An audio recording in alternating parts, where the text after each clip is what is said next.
Hai, salam Bapak saudara yang dikasihi Tuhan. Selamat bertemu kembali. Oleh kasih dan penyertaan daripada Tuhan, saya senantiasa berharap Bapak saudara semua dalam keadaan sehat, walafiat, dengan penuh rasa syukur kepada Tuhan. Pada hari ini kita akan membaca serta merenungkan firman Tuhan yang terambil dari kitab Nehemia pasal 5 ayat 1 hingga ayatnya yang ke-13. Namun sebelum itu, mari kita semua satu hati di dalam doa. Kita berdoa. Bapa kami yang dalam surga, Bapa yang kami sembah lewat anak-Mu Yesus Kristus, terima kasih Tuhan untuk kasih setia dan penyertaan daripada Tuhan. Kami boleh menikmati hari ini dengan penuh ucapan syukur. Pada saat ini Tuhan, kami akan membaca serta merenungkan akan firman Tuhan. Kami memohon di dalam Tuhan memberkati. Biarlah apa yang kami baca, apa yang kami dengar, semuanya itu untuk hormat dan kemuliaan bagi nama Tuhan, serta menjadikan kekuatan bagi kehidupan kami. Mengampuni salah dan dosa kami Tuhan. Di dalam nama Yesus Kristus kami telah datang dan berdoa. Amin. Bapak saudara semua yang dikasihi Tuhan, pembacaan kita terambil dari kitab Nehemia pasal 5 ayat 1 hingga ayatnya yang ke-13. Di bawah perikop, Nehemia memperhatikan keluhan-keluhan sesama orang Yahudi. Maka terdengarlah keluhan yang keras dari rakyat dan juga dari pihak para istri terhadap sesama orang Yahudi. Ada yang berteriak, anak laki-laki dan anak perempuan kami banyak dan kami harus mendapat gandum supaya kami dapat makan dan hidup. Dan ada yang berteriak, ladang dan kebun anggur dan rumah kami gadaikan untuk mendapat gandum pada waktu kelaparan. Juga ada yang berteriak, kami harus meminjam uang untuk membayar pajak yang dikenakan raja atas ladang dan kebun anggur kami. Sekarang, walaupun kami ini saudara sedaging dengan saudara-saudara sebangsa kami, dan anak-anak kami sama dengan anak-anak mereka, namun kami terpaksa membiarkan anak-anak lelaki dan anak-anak perempuan kami menjadi budak, dan sudah beberapa anak perempuan kami harus membiarkan diri dimiliki orang. Kami tidak dapat berbuat apa-apa karena ladang dan kebun anggur kami sudah di tangan orang lain. Maka sangat marahlah aku ketika aku dengar keluhan mereka dan berita-berita itu. Setelah berpikir masak-masak, aku menggugat para pemuka dan para penguasa.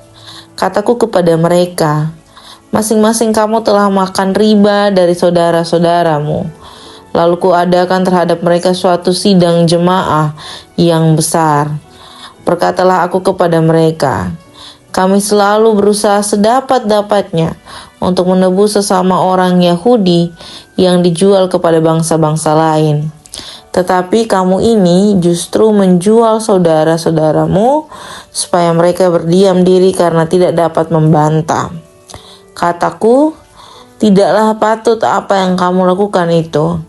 Bukankah kamu harus berlaku dengan takut akan Allah kita untuk menghindarkan diri dari cercaan bangsa-bangsa lain, musuh-musuh kita? Juga aku dan saudara-saudaraku dan anak buahku telah membuangkan uang dan gandum pada mereka.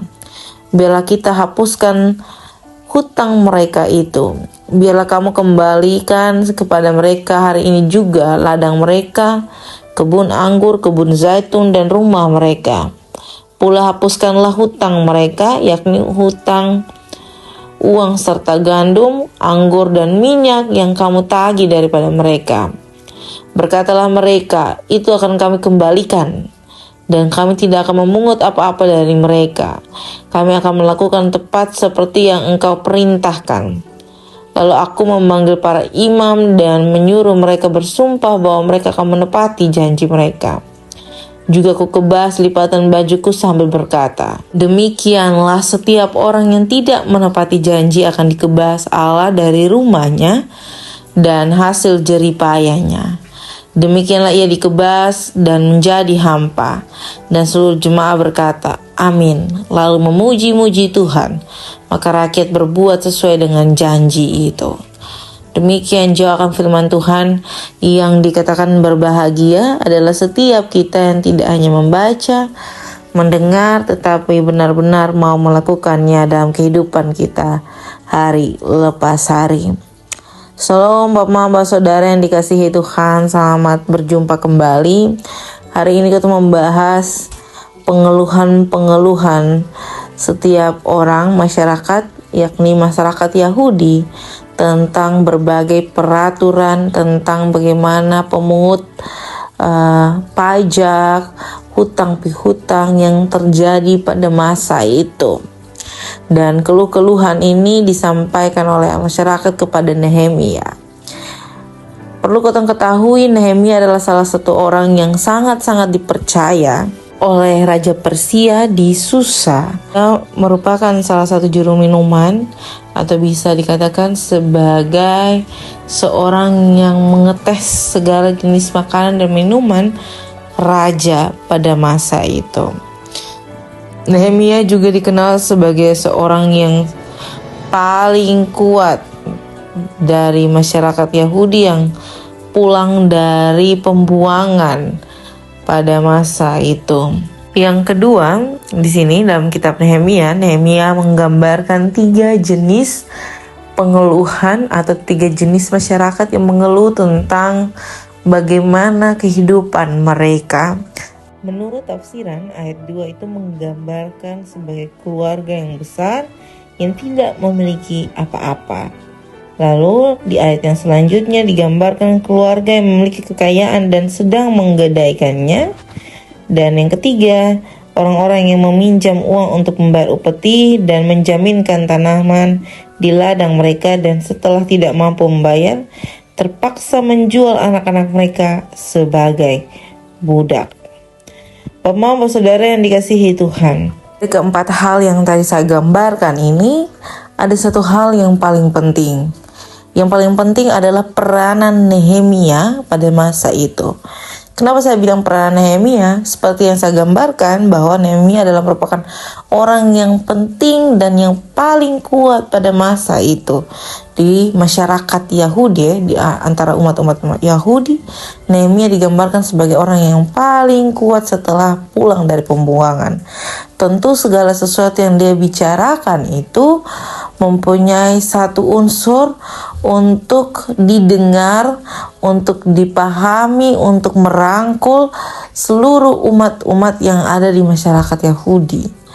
Nah, pengaruh ini dipergunakan Nehemia untuk merangkul setiap umat masyarakat Yahudi untuk kembali mengingat hukum Taurat yang sudah lama dihapus tentang hutang pihutang sampai pada pembayaran dengan menggantikannya dengan anak kita sebagai budak. Nehemia memperingatkan kembali bahwa di antara mereka tidak boleh ada lagi hutang pihutang, dan ketong harus menganggap bahwa segala sesuatu yang telah menjadi hutang kemarin adalah sesuatu yang lunas. Jadi tidak ada lagi hutang pihutang antar sesama yang ada di dalam masyarakat Yahudi.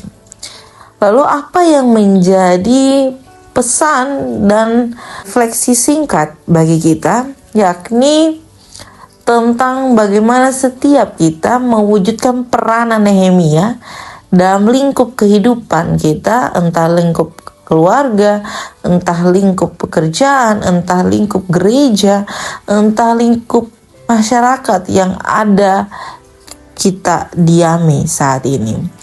Tentu kalau omong hutang pihutang ini adalah sesuatu yang sulit untuk dilupakan.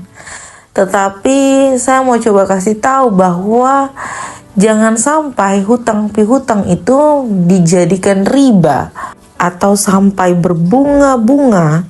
Setiap hutang pihutang itu yang membuat orang yang menghutang pun jadi terlilit-lilit, yang membuat orang yang menghutang pun sampai kesusahan menjual segala hal, bahkan sampai menjual anaknya dalam tanda kutip.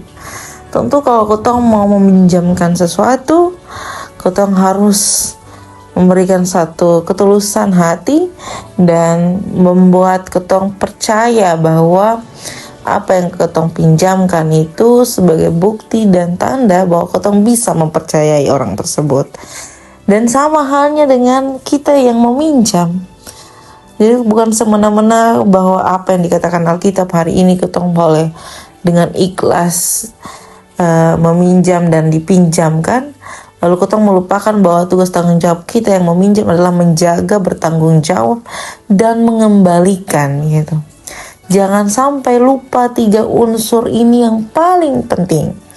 Menjaga, bertanggung jawab, dan mengembalikan.